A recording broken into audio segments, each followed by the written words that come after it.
Bom, meus irmãos, desculpa a nossa falha aí.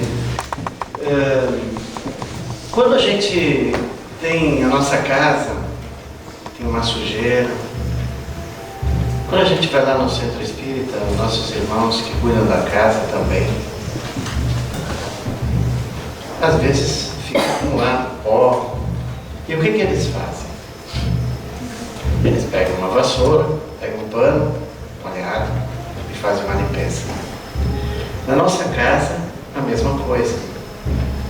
A gente, quando sente que está sujo no ambiente onde é que a gente está, a gente pega um pano, uma vassoura, um esfregão, vai lá e limpa. Quando a gente está com uma roupa suja, a gente vai lá, põe na água, põe na máquina de lavar, ou no tanque, lava e limpa. Mas a gente se esquece de uma coisa muito importante. Quando a gente faz isso, essas coisas materiais, a gente usa detergente, pano, esfregão, vassoura. E quando a gente se esquece de cuidar da nossa mente, é a nossa casa mental. E a gente coloca lá dentro uma porção de coisas que deixa a nossa casa mental suja, nossa cabeça. Nós vamos ver como esse processo de estar com sujeira na nossa mente nos influencia no nosso dia a dia, nos causa as doenças, o desconforto que nós temos. Então, é extremamente importante isso. E eu gostaria que alguém me dissesse, se alguém souber, o que a gente usa para limpar a nossa mente. Para limpar a casa, eu uso detergente, eu uso alvejante, eu uso material de limpeza, esfregão, vassoura. Para limpar a mente, o que eu uso?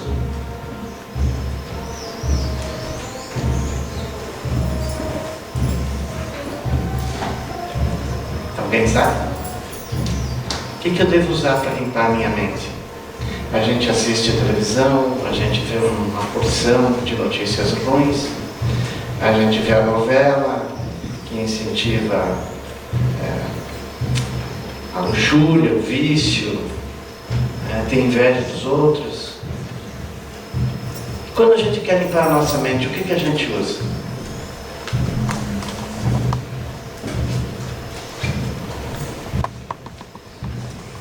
O Evangelho. Esse Evangelho é o ensinamento de Jesus, é o remédio para todos os males, para todas as dores, em qualquer momento. Então, para nós fazermos uma limpeza da nossa mente, dos nossos maus pensamentos, dos nossos maus hábitos, Evangelho. Não basta só a pessoa dizer, eu sou espírita. Ser espírita não muda ninguém. O ser espírita, praticar o espiritismo, compreender o espiritismo, aí sim. Mas não é só pelo fato da pessoa dizer, eu sou espírita, que ela vai ter uma vida nova, não vai ter problemas, vai se curar. Não é no passe que a pessoa vai se curar. São na mudança de postura, de atitudes. Então a função do espiritismo é esclarecer. Então quando a gente vem para estudar, a gente vem para compreender, esclarecer, mas não basta só a gente vai lá numa palestra, ou vai lá no Evangelho. É necessário que cada um de nós se eduque através do Evangelho, que é o ensinamento de Jesus. Esse Evangelho é uma síntese do Novo Testamento.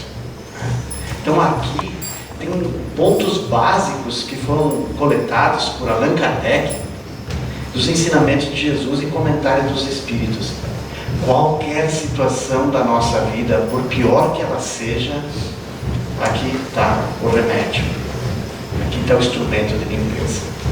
Se o nosso olho tem inveja, se a nossa boca fala o que não deve, Evangelho nela. Se o nosso olho enxerga mal, Evangelho nele. Para mudar as atitudes, Evangelho, Evangelho, Evangelho, Evangelho. Ensinamento de Jesus sempre. Sempre. Eu já li Evangelho. Não é suficiente. Como não é suficiente a gente passar uma vez o pano na casa ou a vassoura, ela vai continuar suja. Vai sujar de novo. Nós precisamos limpar sistematicamente. Então, o movimento espírita,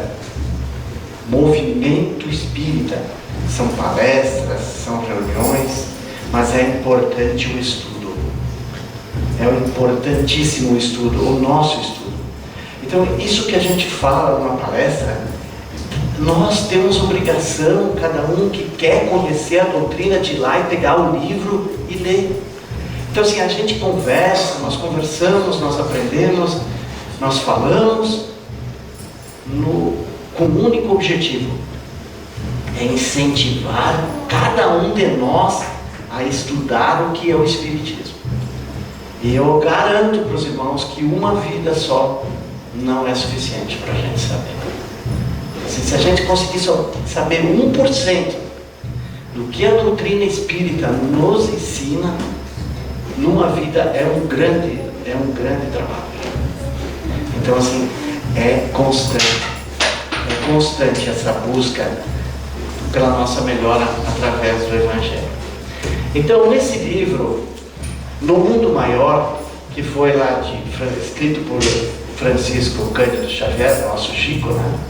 E ditado por André Luiz, nós temos no capítulo 3, A Casa Mental. Então, assim, no prefácio desse livro, já o Emmanuel nos fala, quem faz o prefácio, o início desse livro é esse Emmanuel, mentor do Chico Xavier. Ele diz assim, diariamente partem viajores humanos aos milhares, demandando o país da morte. Várias pessoas de vários países acabam morrendo diariamente e vão lá para o outro plano, o plano espiritual. Uns falam o idioma do país deles, outros de outros, e são milhares de pessoas que todos os dias morrem. Na nossa palavra morte, o Espiritismo usa a palavra desencarnar. O que é isso? É tirar o espírito, sai do corpo de carne. Então, todos fluem os mesmos direitos, todos. Seja de que país a pessoa for, todos têm os mesmos direitos. A lei divina, que é essa lei natural, para nós termos ideia aqui do que é uma lei divina, é assim: se a gente sair aqui da nossa reunião de hoje, e nós vamos ali no cachorro quente e comemos 3, 4 cheeseburger, daquele bem grandão, reforçado, o que vai acontecer? Nós vamos nos sentir mal. Então é uma lei natural. Então é uma lei natural que, se eu comendo algum excesso, eu vou ter uma resposta daquele excesso que eu tive. Então a lei divina, ela distingue só a virtude do crime, o trabalho da ociosidade, a verdade e a simulação, a boa vontade da indiferença. Então nós temos essa possibilidade de escolher. O que o Espiritismo faz? Ele nos ensina qual é o caminho melhor, o que nós temos que escolher: a virtude ou o crime, o trabalho ou a ociosidade, a verdade ou a simulação, a boa vontade ou a indiferença. Então esse é o grande segredo do Espiritismo, é nos ensinar a demonstrar o caminho para nós. A escolha é nossa. Então a morte, ninguém propiciará passaporte gratuito para a aventura celeste. Não adianta a gente pensar: mas eu fui lá no Espiritismo 10 anos, eu tomei 10 passos, todos os dias eu tomo 10 passos por dia, eu vou lá no nosso lar. Não vai. Vai de acordo com as nossas atitudes neste plano. Então, assim, tudo que a gente faz, não adianta ir lá tomar um passe, vai ficar impregnado no nosso perispírito. Nós somos responsáveis, os únicos responsáveis pelas nossas atitudes, pelo nosso futuro, somos nós mesmos. Então a gente vem aqui, estamos encarnados, nosso espírito está encarnado para aprender a fazer com que o nosso espírito possa evoluir. Então, assim, nós já tivemos um estágio lá no reino nominal, e nós estamos hoje, nós tivemos no animal, e ainda por isso que a gente vê nossos irmãos, muitas que a gente não tem nenhuma condição de condenar ninguém, mas nós temos vários irmãos que têm aquele instinto animal ainda, a maldade que está ali, né? Que na maldade nós vamos ver depois que é ignorância, né? É um atraso. Então assim, hoje nós estamos como seres humanos, mas nós estamos trabalhando, né? Para alcançarmos um estágio angelical.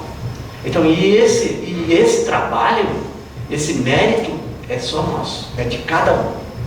Por isso, então, tudo que a gente fizer aqui, o esforço é de sair dessa roda da reencarnação, sair daqui para o plano espiritual, voltar a reencarnar, sair desse círculo, vai depender só de nós, das nossas atitudes, da nossa força de vontade, principalmente, do nosso estudo, do nosso empenho. Então, a morte a ninguém propiciará um passaporte gratuito para a aventura celeste.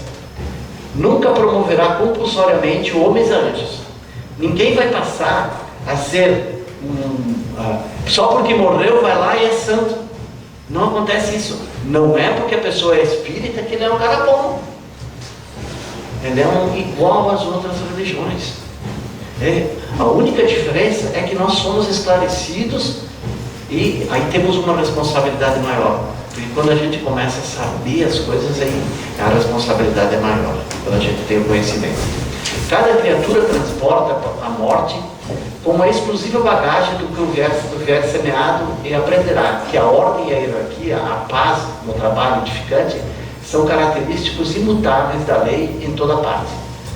Então a missão de André Luiz, nesse livro que nós vamos estudar aqui no Mundo Maior, a missão de André Luiz é revelar os tesouros que somos herdeiros, em cuja posse jamais entraremos sem a indispensável aquisição da sabedoria e do amor.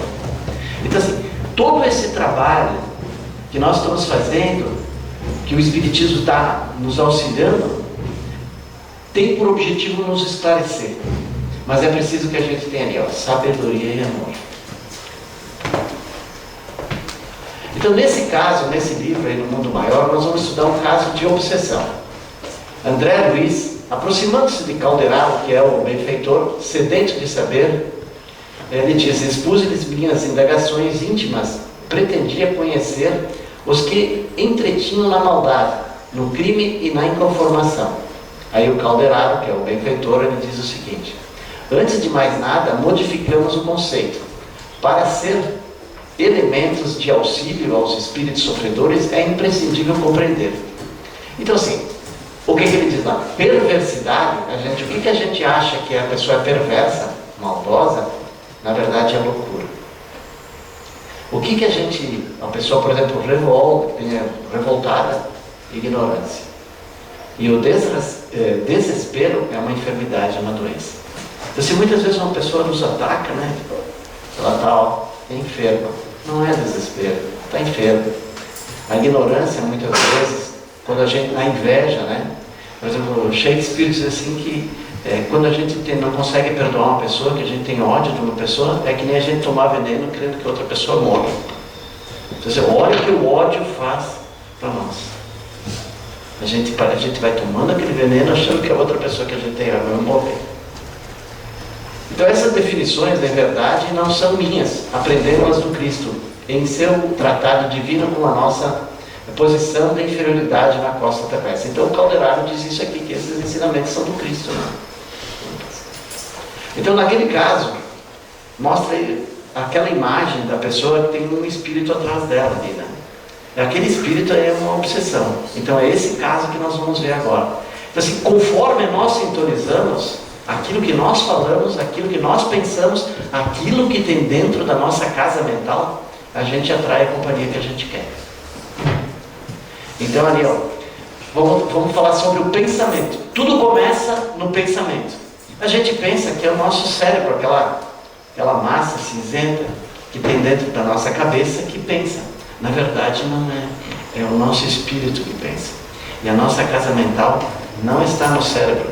Ela está no espírito da pessoa. Então tudo começa lá no pensamento. Então o que é o pensamento? Aqui para simbolizar como os pensamentos vêm para nós, essa energia aqui. O pensamento é uma manifestação do espírito, que para tanto utiliza-se de seu livre-arbítrio. Nós temos o poder de escolher o que a gente quer pensar. Então assim, é uma manifestação do espírito. Então assim, o pensamento é uma mão. E as palavras são uma luva. Assim, Tudo começa no pensamento. Pensamento, a mão. A luva são as palavras. Então assim, as palavras também tem uma energia. Quando o emitimos, ele se materializa e ganha espaço por intermédio do fluido cósmico em que estamos mergulhados.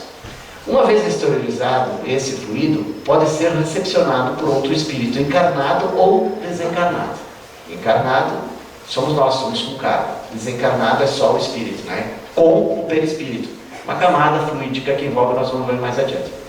Os desencarnados têm maior facilidade de captá-lo, devido ao fato de sua capacidade perceptiva não se encontrar embaraçada pela matéria densa. Então, assim, tudo o que nós pensamos, os espíritos captam. Se nós estamos tristes, nós vamos atrair espíritos tristes perto de nós. E muitas vezes ele nem vem para fazer mal, nem nada. Ele vem ali porque se compraz disso. Da pessoa sofrendo e ele sofre junto. E isso nós temos o nosso livre-arbítrio, que nós podemos escolher o que a gente quer. Se a gente quer sofrer, se a gente quer ficar triste, se a gente quer falar palavrão, se a gente quer beber, se a gente quer comer demais, é o tipo de companhia que a gente vai ter. Então, se quando a gente fala, o que faz o som se propagar é o eco. O eco esse elemento que é o ar que faz o som se propagar. Quando nós pensamos é através desse fluido, né? Fluido cósmico. Assim, é uma forma que ele se propaga. Como mais ou menos a gente está vendo aqui, ele vai saindo da nossa cabeça, ele vai saindo uma energia aqui. O Carlinhos aí já falou numa oportunidade aí que os nossos pensamentos são que nem um enxame de abelha. Eles vêm que nem um enxame de abelha. E esses pensamentos que nós emitimos, os irmãozinhos também emitem. Então, olha, o que acontece? O que eu estou pensando, eu estou emitindo para uma pessoa. Se eu estou pensando mal dentro da minha casa, falando mal dos outros, se eu estou reclamando da vida, eu estou transmitindo para todas as pessoas que estão dentro de casa. Eu estou sujando não só a minha casa mental, como a das pessoas que estão junto comigo, meus amigos. Então assim, e aí isso, novamente, Emmanuel, né, o benfeitor do Chico Xavier, nesse livro Sinal Verde, ele diz o seguinte: explica que nós vivemos em um intercâmbio de pensamento entre todos os seres humanos encarnados e desencarnados, cujo funcionamento é semelhante a um mercado, no sentido de também ser um sistema de trocas. Então, se eu penso mal, eu largo uma energia através do fluido cósmico que vai atingir os nossos irmãos. E eu vou receber também essa. Então, se eu tiver uma sintonia pensando mal, eu vou receber esse tipo de vibração. Nós escolhemos, nós temos o livre-arbítrio para escolher. Mais ou menos essa figura, assim, estudos dizem assim que uma imagem a gente grava 91%. Os outros 7% é através da fala, né? E o que mais interessa, assim, muitas vezes é importante colocar uma imagem para a gente ver, isso aqui representa o pensamento, ele é colorido e ele tem muitas vezes, assim, se é um pensamento de ódio, ele parece um raio, assim, né? Isso já foi fotografado através de um cientista japonês, que fotografou a água, né, as partículas de água, com palavras, né, com sons, de raiva, de rancor, e ela apresenta essas imagens. Então assim, quando nós pensamos, nós temos que ter consciência que a gente está emitindo uma vibração. Então assim, quando a gente chega, por exemplo, perto da mãe, da nossa mãe, tem aquele carinho, aquele amor, uma boa vibração, né? Muitas vezes até a gente vai numa batida, a gente vai lá e a mãe passa a cabeça, né? Na verdade ela não passa, ela passa uma energia, né? Então Jesus, ele tinha uma vibração tão importante, tão grande assim, que a pessoa encostava na veste dele, a pessoa se curava, né? Como foi o caso da mulher hemorrágica, né? E ela só tocou na veste de Jesus, e que ele tocou, eu vi que de mim saiu virtude, né? Saiu energia. Então assim, que tipo de energia nós queremos ter? Uma energia contaminada? Nós queremos contaminar o ambiente que a gente está? Como é que a gente está pensando dentro da nossa casa, né? Muitas vezes a gente se revolta contra Deus, a gente não aceita uma perda, fica se lamentando a vida inteira. Que energia que está ao redor de nós? Que energia que está? Uma energia negativa, né? E aí os irmãozinhos, muitas vezes, os espíritos, eles têm mais facilidade de captar isso. Se eles veem uma pessoa que está irritada, eles ficam perto, se comprazem disso aí. Muitas vezes não vem nem por maldade, pode ser até um desafeto nosso. Então assim, aí a pessoa vai ali, toma um passe, ela tem, vamos dizer assim, um amparo emergencial, mas ela não vai ter uma cura. Sabe por quê? Porque ela vai continuar vibrando na mesma forma. Então não vai adiantar nada o passe. Ele vai momentaneamente acalmar, aliviar, mas se nós não mudarmos o jeito de pensar, a pessoa vai continuar tendo esse tipo de obsessão. E nós estamos cercados de espíritos. Nós estamos cercados de espíritos. Então assim, só que a gente vai sintonizar com aqueles que conforme a gente pensa. O nosso pensamento chama. Então aqui nós formamos, isso está no livro Evolução em Dois Mundos, de André Luiz. O campo mental, ou a casa mental, tem a sua sede no espírito. É um envoltório sutil da mente. Então assim, nosso corpo de carne, matéria, nós temos um outro corpo semimaterial. Para nós termos uma ideia, vamos imaginar assim, uma serração. Esse corpo tem exatamente o mesmo formato deste corpo de carne. Na verdade, o nosso perispírito é que molda o nosso corpo de carne, através do que a gente pensa. Então nós pensamos, enviamos para o perispírito e ele envia para o corpo. Então toda doença começa lá, no pensamento. Esse pensamento de tristeza, de reclamação, de revolta, manda a mensagem para o perispírito e o perispírito manda para o corpo. A resposta vem como uma doença.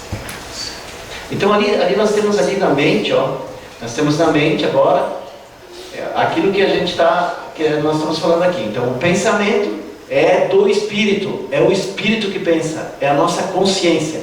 A pessoa levou uma batida na cabeça, ficou em coma, ela está inconsciente, ela está sem a consciência dela. Teve fatos que foram narrados, a pessoa disse assim, olha, quando eu voltei aqui para o meu corpo, eu vi que lá no telhado do hospital tem um sapato de mulher vermelho. Foram lá olhar e estava lá. Então assim, o espírito, ele vê, ele enxerga e ele vê. Então assim, é como se fosse uma criança ligada à mãe pelo cordão umbilical. Nosso espírito, imagina assim uma pipa, né? A gente está ali com a pipa, tem aquele fio, nós temos esse chama cordão prateado, né? O fluido que liga o nosso espírito ao nosso corpo, como se fosse essa pipa, né? Que fica lá em cima, lá, e aqui embaixo tem vem ligado pelo barbante, vem até a mão do globo. Então assim, o nosso espírito fica ligado assim ao nosso corpo. Muitas vezes acontece isso, que é importante a gente dizer para os irmãos, ver com as experiências que tem, se não é aquilo que a gente está falando, que está nesses livros ali, né? É importante nós testarmos. Isso foi Allan Kardec, disse, tem alguma coisa errada que tem aí, vamos mudar, se mudem.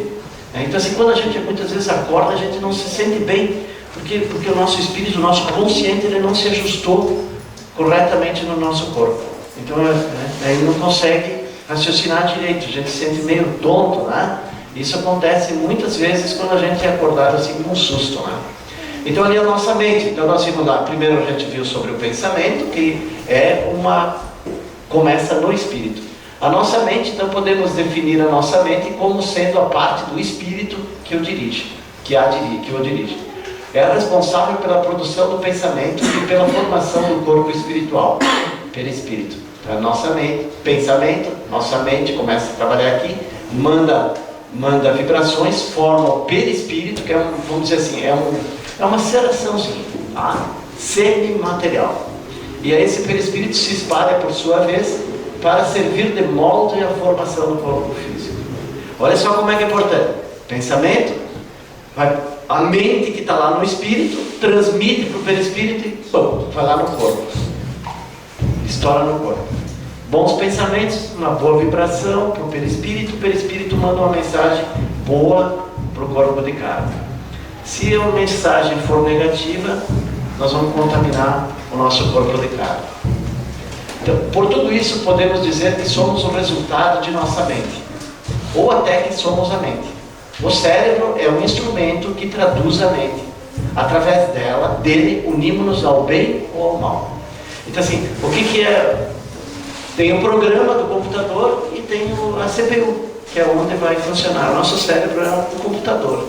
Então, se nós queremos, por exemplo, acessar, nós pegamos o celular para acessar a internet, tem a internet, a rede mundial de computadores. Nós trazemos aqui no celular e nós acessamos através da internet. Acessamos a internet e temos o resultado de uma pesquisa que a gente fizer no celular. Então, assim, o que é o celular? É o nosso cérebro. Bom, vamos passar adiante. Então, assim, ó, aqui para nós termos uma ideia o que é o perispírito. Então, quando a gente dorme, o nosso perispírito ele sai do nosso corpo e ele leva junto a nossa consciência. Então, o nosso consciente não fica no corpo. Então, o espírito não para, não descansa como o nosso corpo de carne. Quando a gente morre, o que morre? Esse corpo de carne aqui que se desmancha, se transforma. Esse perispírito aqui, ó, vai continuar a sua trajetória com a nossa consciência dentro dele. Mas assim, como é importante esse perispírito, né? Esse perispírito é muito importante para nós. Tudo está ali. Então quando a gente recebe o passe é transmitido pelos irmãozinhos do plano espiritual, que são esses corpos aqui, né, com a consciência. Eles transmitem para o médium e o médium transmite para a pessoa. O passe vai lá no perispírito. Vai lá no perispírito. Ele não vai no corpo para curar. Ele vai lá, a cura está lá no perispírito. A cura está na mudança de pensamento, na mudança de atitude. Então assim, o corpo perispiritual é por hora a nossa mais alta conquista na Terra. Esse vai nos acompanhar. Nesse perispírito, se a gente cometer um ato, um equívoco, um assassinato, uma maldade, vai ficar registrado no nosso perispírito. Aí então vem o arrependimento, vem o remorso, né? A gente, eu me arrependo de ter feito isso. Aí vem a expiação, mas tem que ter também a reparação. Então são três coisas. Mas quando a gente se sente culpado, aí vem o remorso, tem também a expiação, né? E tem a reparação que é necessária para a gente poder evoluir. Então, para as almas esclarecidas, ele representa a ponte para o campo superior da vida eterna. Para os espíritos vulgares, é a restrição indispensável e justa.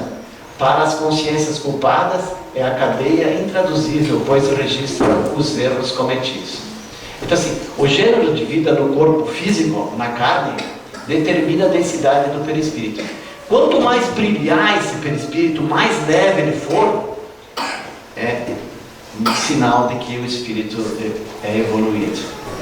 Então assim, por isso que Jesus aparecia, então é colocado, até a Igreja Católica coloca em cima da cabeça dos santos uma auréola amarela, porque ele indica que seria um espírito evoluído. Então esse espírito, quanto mais denso ele é, muitas vezes nós ficamos com o nosso espírito preso dentro do perispírito por causa de vários equívocos que a gente cometeu.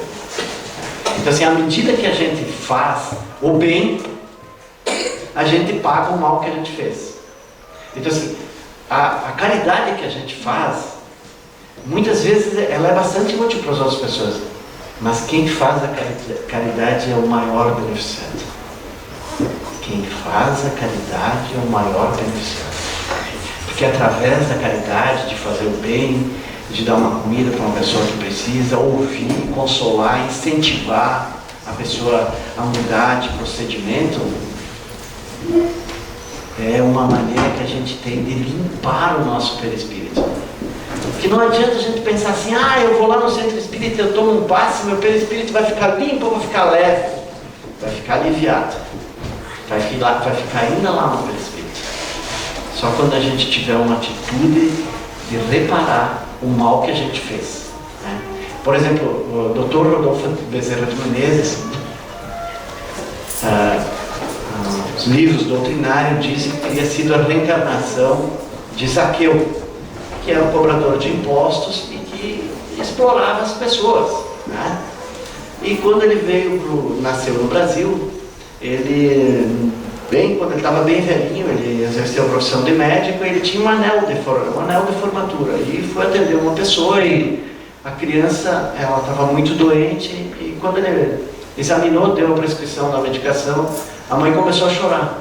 E aí ele disse: não, mas por que você chora? Ah, porque eu não tenho dinheiro para comprar. E aí ele olhou para o anel, que representava aquela vida que ele teve cobrando impostos, vivendo em castelos, e a situação de ele fazer o bem. Aí ele tirou o anel, deu para a mulher, pediu que ela vendesse e comprasse alimentos para a família e o remédio para a filha que estava doente. E aí a mulher quis agradecer: ele não me agradeça, eu apenas estou te devolvendo o que um dia te tirei. Então, assim, o Espiritismo não é brincadeira, fala coisas sérias, pesadas. Ah, mas eu não vou mais no centro espírita, porque aquilo lá, aquilo está me fazendo mal. Vai fazer mal a mesma coisa se não vem. Aqui ainda a gente se esclarece e tem a possibilidade de melhorar. Ah, mas eu vou lá no centro espírita, depois um espírito vai me acompanhar. Pode acompanhar. Se tu não mudar de atitude e de pensamento, vai te acompanhar. Independente se tu vem aqui ou não. Se tu vem aqui, tu pode receber ajuda, tu pode ser protegido. Na medida que tu te modificar, o irmãozinho do plano espiritual, mesmo que seja um inimigo, ele vai dizer: o cara está melhorando. Eu acho que não é por aí. Nós podemos ganhar um amigo numa outra dimensão. Então, o mérito é nosso. Então ali está o nosso cérebro, né? Essa massa que é usada aqui, né? Embora o corpo mais sutil, mais leve, não temos cérebro de anjos. Não podemos descansar nos processos iluminativos. Cumpre-nos purificar sempre. Aí o cara muitas vezes, a pessoa não fala: não, mas eu não faço mal para ninguém, de vez em quando não sobra alguma coisa lá em casa eu dou, eu faço uma caridade. É suficiente? Não é. Não é. Nós somos seres imperfeitos, temos uma longa caminhada. Ou alguém de nós pode se comparar ao que foi Jesus? Não, né? Nós estamos como longe nós estamos de Jesus, né? E seria muita pretensão nossa querer ser igual a Jesus. Se o processo de Jesus como espírito de luz, né? Então olha só o que nós estamos falando. Um dia, daqui a milênios, dependendo do nosso esforço, da nossa boa vontade, do nosso empenho, para a pessoa melhorar, ela tem que ter vontade. E dependendo, nós vamos ser um espírito de luz. Nós vamos estar num outro estágio. É esse o nosso caminho. E não, vai depender de nós. Se a gente quer demorar, quer ficar aqui, quer continuar reencarnando, vai ficando. Não tem problema. Só que tem o seguinte: o nosso planeta Terra já está chegando num outro estágio. Quem vai reencarnar não vai mais reencarnar na Terra. Quem quiser continuar, não quiser melhorar, vai reencarnar, mas num outro planeta. Como aconteceu na Terra, os irmãozinhos que vieram do planeta Capela, que reencarnaram aqui, e depois sentiam saudade dos seus companheiros que estavam num estágio mais avançado. Então, não podemos descansar nunca. Temos que trabalhar na nossa purificação, ser uma pessoa melhor. E a melhor forma de a gente ser uma pessoa melhor é através da caridade. Não é só aquela contribuição, o alimento, mas é o jeito, é o perdão que a gente tem, que a gente consegue perdoar as pessoas que muitas vezes nos fazem mal. Milhões permanecem em linhas mais baixas de evolução, dementes, são vítimas de si mesmos em colheita de espinhos. Ah, que coisa! São vítimas de si mesmos em colheita de espinhos. Então assim, quando a gente tem um canteiro para plantar, a gente arruma a terra direitinho e só planta espinho. Aí quando a gente chega lá na frente, a gente olha para trás assim e vê que só tem espinho, né? Só tem espinho. E aí o que a gente fala? Olha só o que eu fiz, eu perdi o tempo até agora. E aí a gente então vai se sente culpado e vai lá, então vai se enrolar em cima dos espinhos. Então a culpa é isso.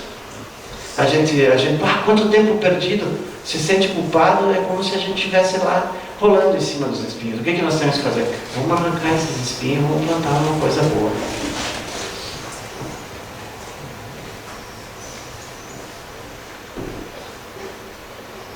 Então, aqui, aqui nós temos uma formação do processo de individualidade.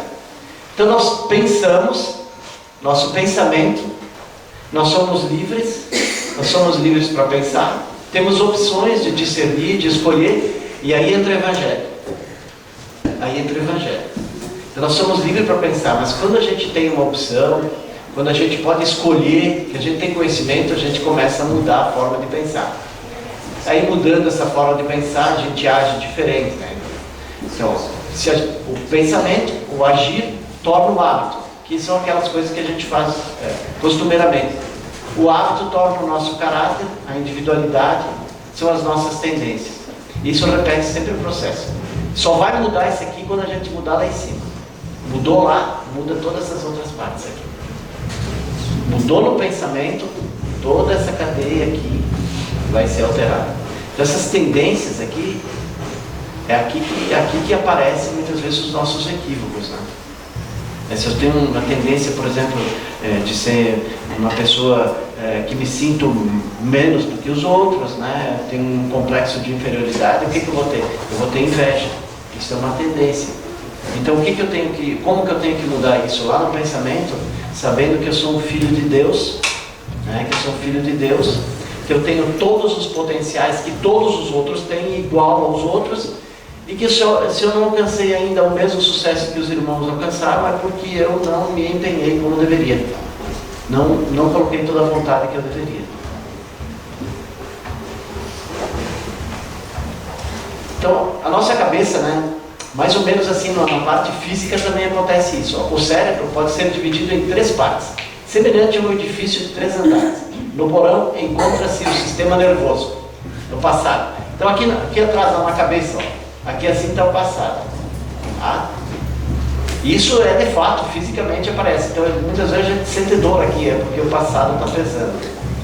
Então, seguindo pelo córtex motor presente, é aqui no meio da cabeça. Ó. E aqui na frente é o futuro, né? Os lobos frontais.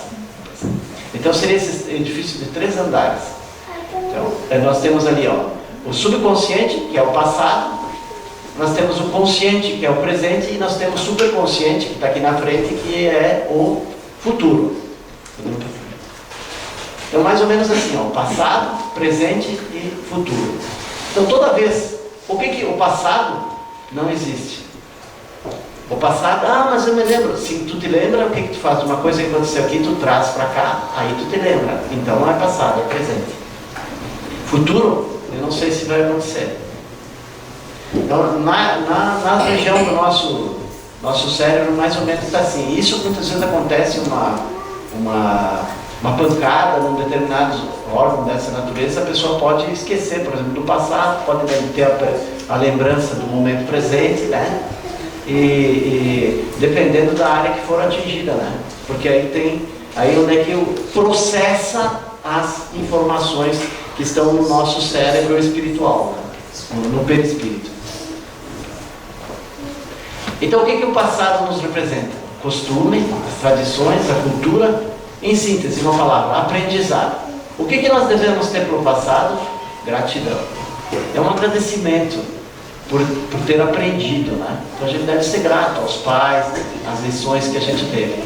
O presente é ação, é concretização. E o que é o presente? Presente. Quando a gente ganha um presente, é uma alegria. E o futuro é a idealização, a planificação, uma renovação e indica uma direção. Para o futuro nós precisamos de coragem. Então, passado, aprendizado. Presente, concretização. Futuro, direção. Bom, agora aqui, se nós não aproveitamos nada até agora, nesses slides aqui, valeu a noite se nós se concentrarmos bem aqui. Então, o nosso eu verdadeiro, o eu espiritual. Aí vem um processo mental, aquilo que a gente pensa. O fulano tem um carro novo, eu não tenho, está no mental. Mas eu tenho que sair agora daqui ligeiro porque eu tenho que ver a novela, mental. Mas amanhã eu tenho que pagar uma conta, é o mental. O que isso aqui está fazendo? Apagando o eu verdadeiro. Isso aqui é o nosso passado, é o nosso futuro que não deixa nós estar aqui no presente. E qual é o presente? Nós estamos aqui e agora. Nós estamos aqui. E aí, para complicar mais, a gente faz isso aqui, ó, o corpo de sofrimento. Então, tudo aquilo que nos acontece de ruim, a gente bota aqui, ó. Bota aqui o corpo. E quando a gente quer sofrer, então o que a gente faz? A gente vai lá e lembra de uma coisa do passado que aconteceu, que alguém me xingou, eu me senti ofendido, e a gente vai aqui e sofre. Aí vai lá, pega o mental, mistura aqui, vai lá o mental, pensa lá, mas eu vou me comprar daquele cara. Aí fica nesse círculo vicioso aqui. E aí fica obscurecido o eu verdadeiro. Assim, o que nos atrapalha é o mental. É a gente começar a pensar as coisas, fazer conjecturas e o nosso passado. A gente carrega o nosso passado.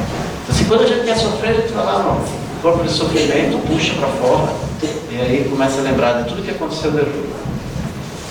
E a gente se esquece do nosso eu verdadeiro, que é Filho de Deus. Como é que a gente, para encerrar, como é que a gente consegue melhorar essa situação de não deixar o mental nem o corpo de sofrimento tomar conta do eu? Nós temos que ter consciência, assumindo o controle, então. Você não é o seu mental nem o ego. Nós somos o eu verdadeiro, Filho de Deus. Você não é seu corpo de sofrimento. Nem o mental, nem o corpo de sofrimento. Você é o observador silencioso, a testemunha dos dois. Nós não somos lá o nosso corpo de sofrimento e não somos o nosso mental. Nós escolhemos onde é que a gente quer pensar. Quando começamos a observar o mental e o ego, o corpo de sofrimento, o nível mais elevado da consciência é ativado. Entramos em contato com o eu verdadeiro. Então, quando tu começa a observar que o mental está te tomando conta, e aí tu assume o teu eu verdadeiro. Quando tu lembra que, eu estou me lembrando de uma coisa que me aconteceu lá quando eu tinha 10 anos. É que tomar consciência disso, o teu eu verdadeiro toma consciência. E aí tu bloqueia, eles perdem a força. Tanto o teu mental, ele para de questionar, ele para de perguntar, para de lembrar do que aconteceu no passado, e tu é o teu eu verdadeiro. Então observar o mental e o ego e o corpo de sofrimento faz com que esses percam a força e o domínio que tem sobre nós. Então nós não podemos deixar o passado tomar conta de nós. Não podemos deixar o corpo de sofrimento tomar conta de nós. Já passou, estamos aqui. Como despertar o observador em nós? Habitue-se a perguntar-se o que está acontecendo em mim nesse momento. É tomar consciência. É o passado que está tomando conta? É o meu corpo de dor? É o meu mental? Ou sou eu mesmo? Observe apenas, não analise. Observar. Observador. Dirija a sua atenção ao interior do corpo. Sinta a energia das emoções. O observador em nós pode decidir o melhor a fazer em cada situação, sem deixar que o mental, o ego ou o corpo de sofrimento assuma o controle. Quem tem que tomar o controle é o nosso eu verdadeiro, não o nosso mental, não o nosso corpo de sofrimento. Para fazer calar o mental e o ego e o corpo de sofrimento, focar sua atenção no momento presente, desligando-se do passado e do futuro. Então, se eu ficar aqui dentro pensando na Coca-Cola que eu vou tomar depois, eu vou sentir até água na boca. Eu estou aqui, agora eu estou aqui, eu estou presente. Acompanhe a respiração, concentrando-se no interior do seu corpo físico, parar de pensar. Então Jesus, quando ele queria orar, ele não ficava no meio da multidão, ele ia lá no lugar, né, no monte, né, nas árvores, e ele se isolava e ali ele fazia as orações. Porque aquela oração que a gente faz repetida, não importa quantas mil vezes a gente faz aquelas orações. A oração verdadeira é aquela que a gente faz de coração para coração. Coração falando diretamente com Deus, que é o nosso Pai. Sempre que você observar o mental e o ego, seu corpo de sofrimento começa a atuar, refugiar-se no momento presente. Assim, Está consciente. E isso que Jesus disse, né? Vigiai. Vigiai. E a forma que a gente tem de se defender é através da oração. A força que tem a prece é vigiar e orar. Aceitar sem resistência o momento presente tal qual ele é. Então assim, aqui uma sugestão para nós todos, ó. Fazer uma faxina na nossa mente. Tirar o ódio, a inveja, a vingança, a soberba, a mágoa, o orgulho, a vaidade. Então essa é a mensagem que nós queríamos deixar hoje. É que a gente possa fazer uma limpeza na nossa mente, na nossa cabeça, né? Nossa mente que está lá no espírito. Tudo desencadeia daí. Se nós temos uma mente em paz, o que a gente vai ter? Uma vida melhor, mais tranquila, mais em paz. Começa tudo lá na nossa mente. E aí, meus irmãos, paz e luz.